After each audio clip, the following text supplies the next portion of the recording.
Milwaukee Tool came out with a 15mm throw dual action random orbital polisher.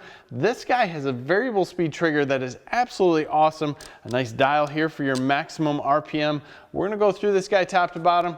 Stay tuned.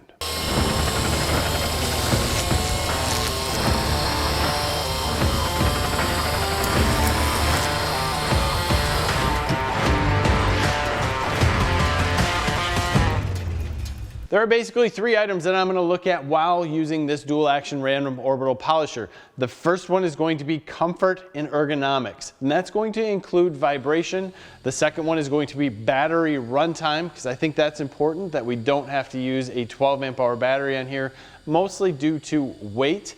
The third is going to be power and the amount of orbital action that we get compared to everything else that's happening, and can you bog this down? So let's first start out with comfort.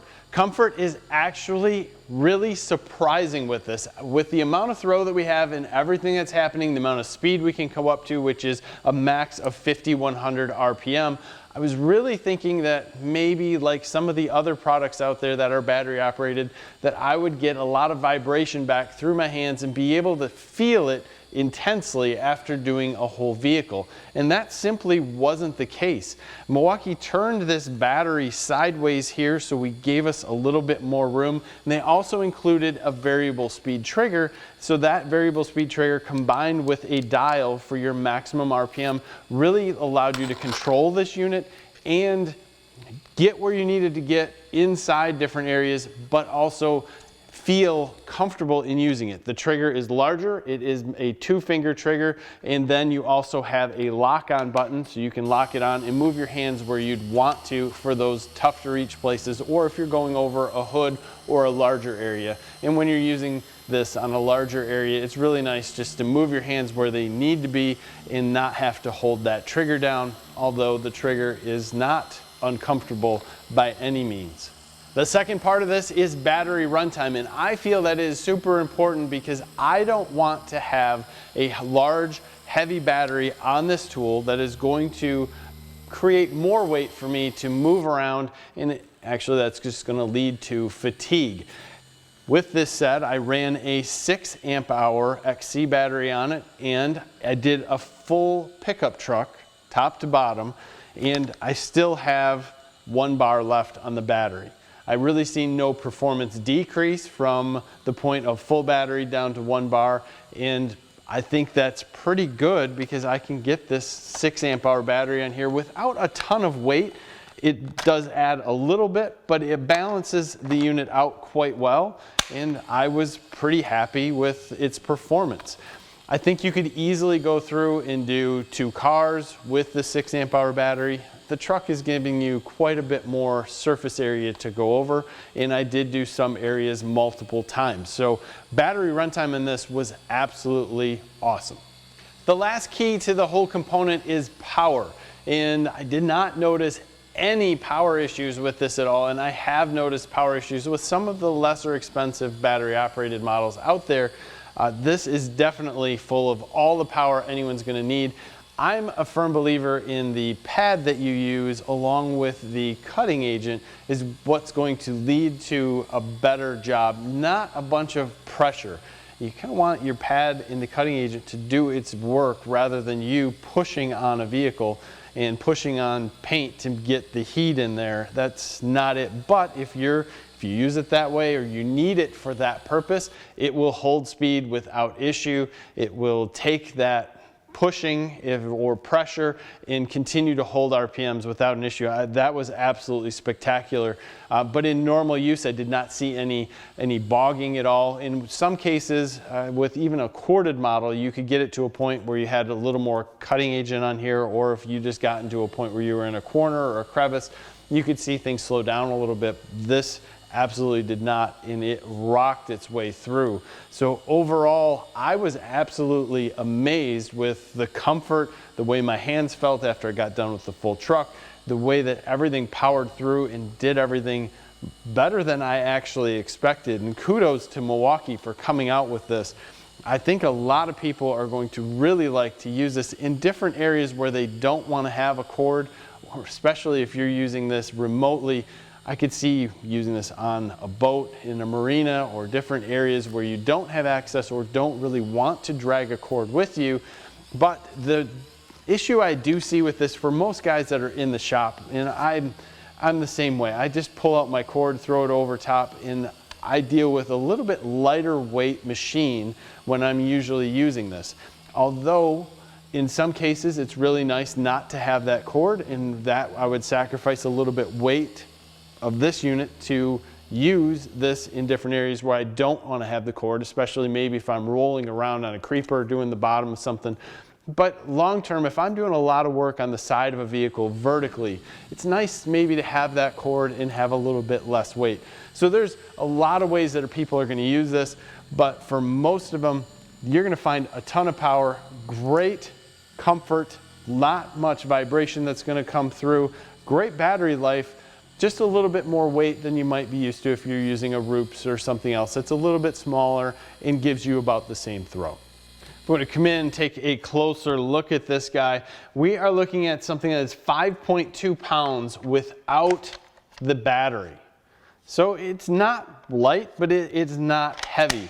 When we put the battery on, we talk about balance. It is nicely balanced there. It's going to balance just in front of this trigger area, so it's easy to hang on to in that aspect.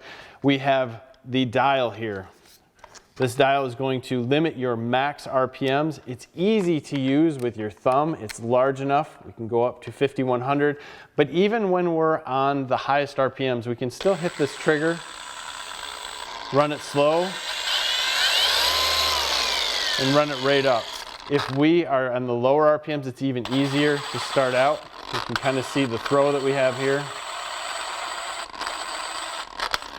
But we can run that up.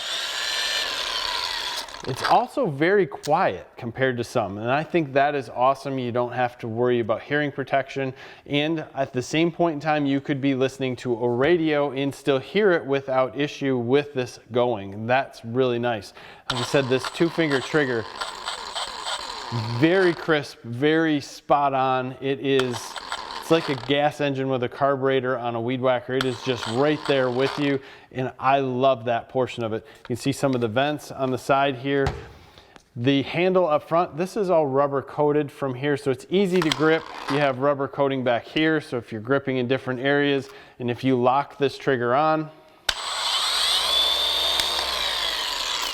you can move this around just about anywhere. The one thing that I see with it, you have a rubber piece here, and then when you set it down, you're going to set this on the car if you decided to put it upside down. I don't do that, but I know some people would complain and wish they had some sort of rubber here, so that if you did set this down, you wouldn't be setting anything on a vehicle. Don't set it down on a vehicle and you won't have this issue.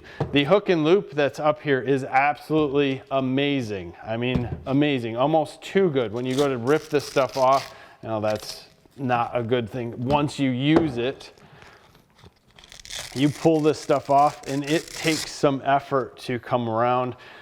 Like I said, it takes all these different pads, no issue. This is one of my Roops pads, just easy to use, nice, and this is replaceable. If it ever got down to that point, you could just pull that off, get a new one. I love the way this works. I love the way it feels. I love the balance. I love how it's quiet. There's a lot of good things about it, and it all comes down to, do you want to have that little bit extra weight to go cordless? And that's your choice. Overall length of this guy with the 6 amp hour battery is 19.5 inches. That's a little bit longer than what I'm used to, and in some cases while I was moving around the truck, I would just tap that battery on pieces and parts of the truck, which was absolutely no big deal because we do have a little bit of rubber here, and when you're hitting something, you're just gently coming up against it. It's just, to me, a little bit longer. I'm not complaining about that because that definitely helps me reach out over a hood and get to different places, and it's easily used with one hand. And that is nice to have at that point in time. I didn't notice that I had to have a ladder or get in different places so I could hold on to it. But if you're in those tight places, that length might be an issue for you. This 5-inch backing pad is absolutely perfect, works great with all of my different pads, and you can get just about anything you want from this. You can go from mild to wild as far as micro polishing, all the way up to some heavy duty polishing, and this has the power to do it all, which I think is great. Overall, I think Milwaukee really put the standards high as far as where they're coming out with a battery powered unit. They got something that is super comfortable, a great trigger, and a lot of power with some good ergonomics. I really like what's happening here. I'm interested to hear your comments below. How many of you guys do detailing on your vehicles? I absolutely love this for paint correction, and that's something that I like to do before I put on a ceramic coat or anything like that. So I do this maybe once a year to most vehicles. The vehicle you're seeing here is a plow truck, which has probably never been paint corrected in its life, but at the same point it was a good time to just go through, look at some of the different scratches, see what we could do to get them out, and generally make the truck look a little bit better. It's always fun to see what you can kind of make something into after a little bit of heavy duty use, and the truck looks like brand new now. So thanks for following along with me on this. Comments below. Give us a like on this video. Subscribe to the channel if you haven't already. Thank you for your time. Have a great day.